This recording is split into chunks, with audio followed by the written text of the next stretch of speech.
वाल्मिक बाबुराव कराड यांना जिल्हा रुग्णालयात आणलं होतं. तर फिजिशियन आणि सर्जन यांनी त्यांची तपासणी पूर्णपणे केलेली आहे. काही रक्ताच्या तपासण्या होत्या, CT स्कॅन, सोनोग्राफी मशीन याची माहिती द्यायची होती. तर त्यामध्ये सोनोग्राफीमध्ये मूत्राशयाच्या पिशवीला म्हणजे माइल्ड चेंजेस ऑफ सिस्टायटिस असं सांगितलेलं आहे.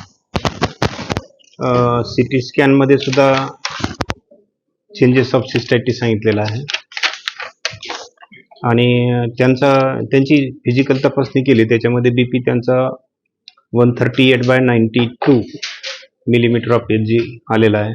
पल्स 84 आहे, रेस्पिरेटरी 20 आहे. आणि रक्ताच्या तपासण्या ज्या केल्या त्याच्यामध्ये सिरम क्रिएटिनिनची लेवल थोडीशी वाढलेली आहे. नॉर्मल लेवल आपली 0.7 to 1.3 असते, तर यांचं 1.37 म्हणजे मार्जिनल थोडंसं वाढलेलं आहे. आणि SGOT 0 ते 35 म्हणजे हे नॉर्मल आहे, तर ते 64 आलेलं आहे. हे माइल्ड चेंजेस आहेत त्याच्यामध्ये. आणि त्यांना 2 दिवसापासून ताप असल्यामुळं आणि पोटात दुखत असल्यामुळे ठिकाणी आणलं होतं.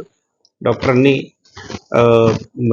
सिस्टायटिसचे चेंजेस आहेत, माइल्ड चेंजेस आहेत, त्याच्यासाठी अँटीबायोटिक 7 दिवसाचा कोर्स दिलेला आहे. माइल्ड चेंजेस असल्यामुळं आपण 7 दिवसाचा उपचार दिलेला आहे आणि 7 दिवसांनी परत बोलवलेलं आहे त्यांना.